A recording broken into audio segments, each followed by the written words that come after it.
Hi friends, welcome back to Sana's Edu Tips. Exam Special Pedagogy and Teaching Aptitude Variety Application Level Questions ആണ്. അപ്പോൾ നിങ്ങൾ എല്ലാവരും ശ്രദ്ധിച്ചിട്ട് answer ചെയ്യാൻ നോക്കുക. 20 questions ആണ്. ഓക്കെ, അപ്പോൾ നമുക്ക് ഫസ്റ്റ് ക്വസ്റ്റ്യനിലോട്ട് പോവാം.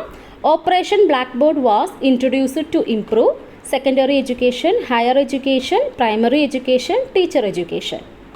ഓപ്പറേഷൻ ബ്ലാക്ക് ബോർഡ് എന്തിനു വേണ്ടിയിട്ടാണ്? Was to improve. Option C ആണ് primary education.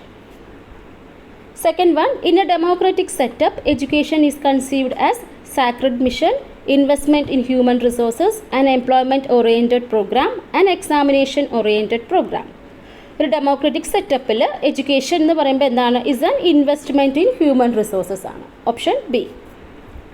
Third one, PWD Act came into force from 1996, 1992, 1990, 1950.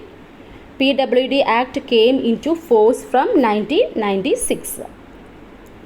While teaching, the teacher can provide the effective stimulation to enable the child to become dash learner, quality, social, interesting, active. ഇപ്പോൾ class എടുത്തുകൊണ്ടിരിക്കുന്ന സമയത്ത് ടീച്ചർക്ക് ഒരു എഫക്റ്റീവായിട്ടൊരു stimulation provide ചെയ്യുന്നതിലൂടെ കുട്ടീനെ എന്താക്കി മാറ്റാൻ പറ്റും എന്നാണ്. ടു ബിക്കം എന്താണ്? ആക്റ്റീവ് ലേണർ ആണ് അല്ലേ? ഓപ്ഷൻ ഡി ആണ് active learner. Kothari Commission's report was entitled as Education and National Development, Learning to be, Diversification of Education, Education and Social Change in Democracy. Kothari commission report സമർപ്പിക്കുന്നത് എപ്പോഴാണ്? 1966 അത് ഏത് ടൈറ്റിലായിരുന്നു ചോദിച്ചു കഴിഞ്ഞാൽ education and national development.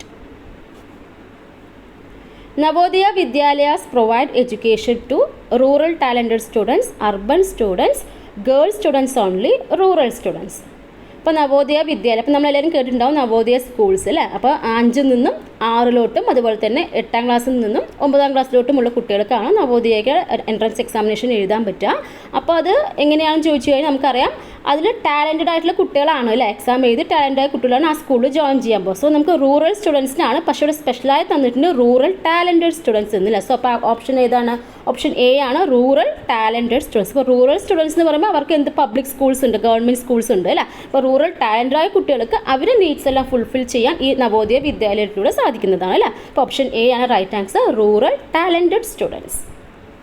Seventh one, the phrase hidden curriculum was coined by Dash in his 1968 book entitled Life in Classroom. Philip Jackson, Henry Murray, Ovid de Crowley, Jacobson. Hidden curriculum എന്ന് പറയുന്ന ആ ഒരു phrase അല്ലെങ്കിൽ ആ ഒരു term ആരാണ് coin ചെയ്തത്? അപ്പോൾ 1968 ലൈഫ് ഇൻ ക്ലാസ് റൂം എന്ന ബുക്കിലൂടെയാണ് ഈ ഹിഡൻ കരിക്കുലം എന്ന് പറയുന്ന ടേം പുറത്ത് വരുന്നത്. ഓക്കെ, അപ്പോൾ ആ ഒരു ടേം കോയിൻ ചെയ്തത് ആരാണെന്ന് ചോദിച്ചു കഴിഞ്ഞാൽ ഓപ്ഷൻ എ ആണ്, ഫിലിപ്പ് ജാക്സൺ ആണ്. ഓക്കെ, ഫിലിപ്പ് ജാക്സൺ ആണ് 1968 ഇദ്ദേഹത്തിൻ്റെ ബുക്കായ ലൈഫ് ഇൻ ക്ലാസ് റൂം എന്ന ബുക്കിലൂടെ ഈ ഹിഡൻ കരിക്കുലം എന്ന് പറയുന്ന ടേം ആദ്യമായിട്ട് യൂസ് ചെയ്യുന്നത് അല്ലെങ്കിൽ കോയിൻ ചെയ്യുന്നത്. Guidance is a process of giving advice to the child, teaching ethics to the child, providing information to the child, assisting the child in making wise choice.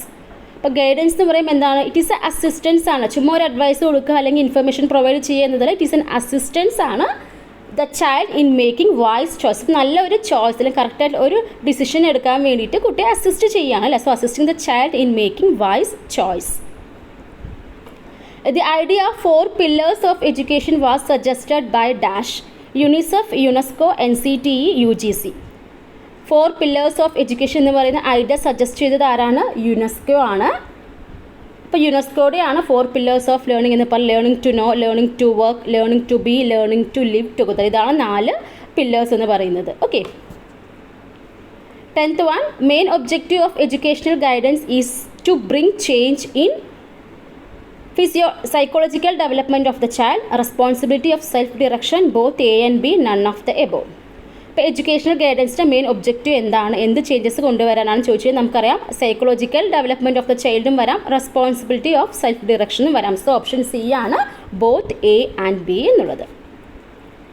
ഇപ്പോൾ ക്വസ്റ്റ്യൻസിൻ്റെ answer എല്ലാം കിട്ടുന്നുണ്ടോ? ഇത് നമുക്ക് variety ആയ questions ആണ്. നമ്മൾ മുമ്പും കുറേ വെറൈറ്റി ക്വസ്റ്റ്യൻസ് ചെയ്തിട്ടുണ്ട്. ഇനിയും നമുക്കിങ്ങനെ എക്സാം വരെ കുറേ ചെയ്ത് നമുക്കൊന്ന് പെർഫെക്റ്റ് ആവാം. അപ്പോൾ എക്സാം സമയത്ത് നമ്മുടെ ക്വസ്റ്റ്യൻ പേപ്പറിൽ ഏത് ക്വസ്റ്റ്യൻ വന്നാലും നിങ്ങൾക്ക് ചെയ്യാൻ പറ്റണം. ഓക്കെ, നെക്സ്റ്റ് നോക്കാം. Maximum participation of students is possible in teaching through lecture method, text book method, discussion method, audio visual aids. ഏതാണ് വരിക? Maximum participation of students. ഏതാണ് ഓപ്ഷൻ? ഡി ആണ് അല്ലേ. ഡിസ്കഷൻ മെത്തേഡിലാണ് മാക്സിമം പാർട്ടിസിപ്പേഷൻ ഓഫ് സ്റ്റുഡൻസ് വരുന്നത്. ലെക്ചറിലോ text ബുക്കിലോ audio visual aids അങ്ങനെയൊന്നും വരത്തില്ല അല്ലേ. ദെൻ 12th നോക്കാം. Which of the statement is not correct? Lecture method is one-way process. Lecture method can develop reasoning. Lecture method can develop knowledge. During lecture method, students are passive. ഇതിൽ not correct എന്നാണ്. That means wrong ആയ ഒരു statement ആണ് select ചെയ്യുന്നത്. ഇതൊക്കെ നമുക്ക് lecture മെത്തേഡുമായി ബന്ധപ്പെട്ടതാണ്. ഇതൊക്കെ നിങ്ങൾ സബ്ജക്ട് പെഡഗോഗിലും ചോദിക്കാൻ പറ്റിയ ക്വസ്റ്റ്യൻസ് ആണ്. ഇപ്പോൾ ലെക്ചർ മെത്തേഡ് പറയുമ്പോൾ ഒരു വൺ വേ പ്രോസസ്സാണ്. അത് കറക്റ്റ് ആണ് അല്ലേ. Then lecture method can develop reasoning develop ചെയ്യുന്നുണ്ട് ലെക്ചർ മെത്തേഡിലൂടെ? ഇല്ല അല്ലേ. അപ്പോൾ ഓപ്ഷൻ ബി തന്നെയാണ്. അപ്പോൾ നമുക്ക് നോളജ് നമുക്കിങ്ങനെ ലെക്ചർ മെത്തേഡിലൂടെ നമുക്ക് നോളജ് ഡെവലപ്പ് ചെയ്യുമ്പോൾ അതും വലിയ തെറ്റൊന്നും അല്ല. കാരണം ശരിയാണ് അല്ലേ. കാരണം നമ്മളിങ്ങനെ കേട്ടുകൊണ്ടിരിക്കുന്ന സമയത്ത് നമ്മുടെ നോളജ് ഡെവലപ്പ് ചെയ്യാറുണ്ട്. പിന്നെ during lecture method students are passive, അതും കറക്റ്റ് തന്നെയാണ്. അപ്പോൾ ഓപ്ഷൻ ബി ആണ് ഇതിൽ നോട്ട് കറക്റ്റ്. അത് റോങ് ആയിട്ടുള്ള ഒരു സ്റ്റേറ്റ്മെൻറ്റ്. റീസണിങ് ഒന്നും ലെക്ചർ മെത്തേഡിലൂടെ ഡെവലപ്പ് ചെയ്യുന്നില്ല അല്ലേ. The main objective of teaching at higher education level is. ഇപ്പോൾ ഹയർ എഡ്യൂക്കേഷൻ ലെവലിൽ ടീച്ചിങ്ങിൻ്റെ മെയിൻ ഒബ്ജക്റ്റീവ് ആണ്. ശ്രദ്ധിക്കണം, ഹയർ എഡ്യൂക്കേഷൻ ലെവലാണ്. To give new information, to prepare students to pass examination, to develop the capacity to take decisions, to motivate students to ask questions during lecture. അപ്പോൾ ഏതായിരിക്കും വരിക? Higher education ലെവലിൽ objective എന്ന് പറയുമ്പോൾ എന്താണ്? കുട്ടികളെ ഡിസിഷൻ എടുക്കാൻ ആ ഒരു സ്കില്ല് ഡെവലപ്പ് ചെയ്യുക എന്നുള്ളത് തന്നെയാണ്. To develop the capacity to take decisions എന്നുള്ളത് തന്നെയാണ്. ഓക്കെ, ഇത് നമുക്ക് പെഡഗോഗി സാധാരണ നമ്മൾ സബ്ജക്ട് പെഡഗോഗിലൊക്കെ ചോദിക്കാൻ പറ്റിയൊരു ക്വസ്റ്റ്യൻ ആണ്. നോട്ട് ചെയ്ത് വെച്ചേക്കാം. Which of the following comprise teaching skill? Questioning, explaining, all the above, black board writing. അപ്പോൾ സി യും ഡി അങ്ങോട്ടും ഇങ്ങോട്ടും ജമ്പ് ചെയ്തിട്ടുണ്ട്. അപ്പോൾ which of the following comprise teaching skills നോക്കൂ. ക്വസ്റ്റ്യനിങ് ഒരു ടീച്ചിങ് സ്കില്ലാണ്, എക്സ്പ്ലൈനിങ് ഒരു ടീച്ചിങ് സ്കില്ലാണ്, black board writing also a teaching skill. അപ്പോൾ ആൻസർ ഏതാ വരിക? ഓപ്ഷൻ ഡി ആണ്, all the above. 15th one, which of the following is not instructional material അല്ലാത്തത് ഏതാണെന്നാണ്? Audio cassette, transparency, printed material, overhead projector. ഇപ്പോൾ instructional material എന്ന് പറയുമ്പോൾ എന്താണ്? ഓഡിയോ കാസറ്റ് വരാം, പ്രിൻറ്റഡ് മെറ്റീരിയലും ഇൻസ്ട്രക്ഷണൽ മെറ്റീരിയൽ നമുക്ക് പെടുത്താം, ഓവർഹെഡ് പ്രൊജക്ടർ നമുക്ക് ഇൻസ്ട്രക്ഷണൽ മെറ്റീരിയൽ പറയാം. പക്ഷേ ട്രാൻസ്പാരൻസി എന്നൊക്കെ പറയുമ്പോൾ എന്നൊരു ഫീച്ചറാണത് പറയാം അല്ലേ. അപ്പോൾ ഓപ്ഷൻ എ ആണ് ട്രാൻസ്പാരൻസി. അതൊരു ഇൻസ്ട്രക്ഷണൽ മെറ്റീരിയൽ അല്ല. An effective teacher is one who can control the class, motivate students to learn, correct the assignments carefully, give more information in less time. അപ്പോൾ ഇങ്ങനത്തെ കോമൺ ആയിട്ട് വരുന്ന ക്വസ്റ്റ്യൻസ് എല്ലാം നിങ്ങൾക്ക് subject പെഡഗോഗിയിൽ നിങ്ങൾക്ക് എക്സ്പെക്ട് ചെയ്യാവുന്നതാണ്. അപ്പോൾ നമ്മൾ ഓൾറെഡി കുറേ പ്രീവിയസ് ഇയർ ക്വസ്റ്റ്യൻസും അല്ലാതെയും നമ്മൾ ആപ്ലിക്കേഷൻ ലെവൽ ക്വസ്റ്റ്യൻസ് എല്ലാം ചെയ്തിട്ടുണ്ട്. കാണാത്തവരുണ്ടെങ്കിൽ ഒന്ന് പ്ലേലിസ്റ്റിൽ നോക്കുക. ഓക്കെ, അപ്പോൾ എന്താണ്? an effective teacher is one who can motivate the children to learn, അല്ലെങ്കിൽ motivate students to learn. Which of the following methods of teaching encourages the use of maximum senses? Question ശ്രദ്ധിച്ച് വായിക്കുക. Maximum census എന്നാണ്. Laboratory method, self study method, team teaching method, problem solving method. അപ്പോൾ ഏത് മെത്തേഡിലാണ് maximum sense organs utilise ചെയ്തിട്ട് വരുന്നത്? ഈ തന്നതിൽ option A തന്നെയാണ്, laboratory മെത്തേഡാണ് അല്ലേ. ലബോറട്ടറി മെത്തേഡ് ആകുമ്പോൾ നമ്മൾ റിയൽ ആയിട്ടുള്ള ടച്ച് ചെയ്തിട്ടൊക്കെ വരുന്ന മെത്തേഡ് എന്ന് വേണമെങ്കിൽ പറയാം അല്ലേ. അതുകൊണ്ട് നമുക്ക് എന്ത് പറയാം? കൂടുതൽ സെൻസ് ഓർഗൻസ് എല്ലാം ഇൻവോൾവ് ആവുന്നത് ഈ തന്നതിൽ ലബോറട്ടറി മെത്തേഡിലാണ്.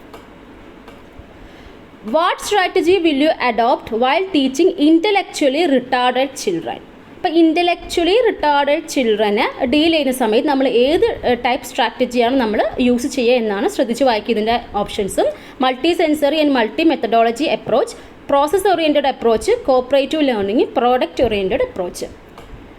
ഏതായിരിക്കും വരിക? അപ്പോൾ ഇൻ്റലക്ച്വലി റിട്ടാർഡഡ് ചിൽഡ്രൻ എന്ന് പറയുമ്പോൾ അവർക്ക് പെട്ടെന്ന് കാര്യങ്ങളൊന്നും പിടികിട്ടത്തില്ല അല്ലേ. അപ്പോൾ അവർക്ക് എന്ത് ചെയ്യാം? നമുക്ക് ഒത്തിരി സെൻസ് ഓർഗൻസ് യൂസ് ചെയ്യുന്ന സമയത്ത് അവർക്ക് പെട്ടെന്ന് കാര്യങ്ങൾ മനസ്സിലാവാൻ ചാൻസ് ഉണ്ട്. സോ അവർക്ക് കോൺക്രീറ്റ് ആയിട്ടുള്ള എക്സ്പീരിയൻസ് കൊടുക്കുന്ന സമയത്ത് അവർക്ക് പെട്ടെന്ന് ക്ലിക്ക് ആവാൻ ചാൻസ് ഉണ്ട്. സോ നമുക്ക് എന്ത് പറയാം? ഓപ്ഷൻ എ ആയിരിക്കും right answer.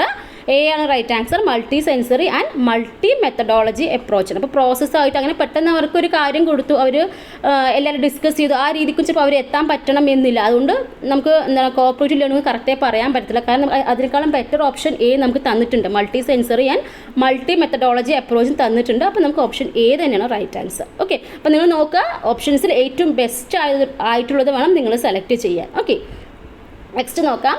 What is most desirable in effective teaching? Teacher should make the best use of the teaching machines. Teacher should explain as simply as possible. Teacher should speak loudly and clearly. Teacher should maintain good discipline. അപ്പോൾ ഇത് നോക്കുമ്പോൾ ചിലപ്പോൾ എല്ലാം തന്നെ ശരിയല്ലേ എന്നൊക്കെ തോന്നും അല്ലേ. അപ്പോൾ ഇതിൽ ഏറ്റവും ഇഫക്റ്റീവ് എന്ന് പറയുമ്പോൾ ഏതാണ്? Most desirable in effective teaching എന്ന് പറയുമ്പോൾ നമുക്ക് ഓപ്ഷൻ എ തന്നെയാണ്. Teacher should make the best use of teaching machines എന്നുള്ളത് തന്നെയാണ്. Okay, which of the following disciplines would help teacher to develop good pedagogical principles and methods? Philosophy, sociology, psychology, school administration. ഈ തന്നതിൽ ഏത് ഫീൽഡാണ് ഒരു ടീച്ചർക്ക് നല്ല ഒരു പെഡഗോഗിക്കൽ പ്രിൻസിപ്പിൾസും മെത്തേഡ്സും ഒക്കെ ഡെവലപ്പ് ചെയ്യാൻ ഹെൽപ്പ് ആവുന്നത് എന്നാണ്. ഏതായിരിക്കും? ഓപ്ഷൻ സി തന്നെയാണ്, സൈക്കോളജി. അതുകൊണ്ടാണ് നമ്മൾ ചൈൽഡ് സൈക്കോളജിയൊക്കെ നമ്മൾ ടെറ്റ് എക്സാമിനും ബാക്കി നമ്മുടെ ബി എഡിനൊക്കെ എടുത്ത് പഠിക്കുന്നത് അല്ലേ. അപ്പോൾ സൈക്കോളജിക്കൽ പ്രിൻസിപ്പിൾസ് എല്ലാം വെച്ചിട്ടാണ് നമ്മൾ കുട്ടികൾ ചില കാര്യങ്ങളൊക്കെ നമ്മൾ ഡീൽ ചെയ്യുക അല്ലേ. അപ്പോൾ ഓപ്ഷൻ സി ആണ് സൈക്കോളജി. അപ്പോൾ 20 ക്വസ്റ്റ്യൻസ് നമ്മൾ ചെയ്ത് വെറൈറ്റി 20 ക്വസ്റ്റ്യൻസ് ആണ്. നിങ്ങൾക്ക് എത്ര മാർക്ക് കിട്ടിയെന്ന് കമൻറ്റ് ചെയ്യുക. നിങ്ങൾക്കിത് യൂസ്ഫുൾ ആവുകയാണ്, ഒന്ന് ലൈക്ക് ചെയ്യുക, അതുപോലെ തന്നെ നിങ്ങളുടെ ഫ്രണ്ട്സിലോട്ടും കൂടി ഒന്ന് ഷെയർ ചെയ്യുക. അപ്പോൾ ഇനിയുള്ള ദിവസങ്ങൾ നമുക്കിങ്ങനെ വെറൈറ്റി ക്വസ്റ്റ്യൻസും തിയറി ഭാഗത്തു നിന്ന് ഇതുപോലെ വെറൈറ്റി ക്വസ്റ്റ്യൻസ് എല്ലാം നമുക്ക് ചെയ്യാം. അപ്പോൾ സബ്സ്ക്രൈബ് ചെയ്യാത്തതുകൊണ്ട് സബ്സ്ക്രൈബ് ചെയ്യുക. Keep watching all. Thank you.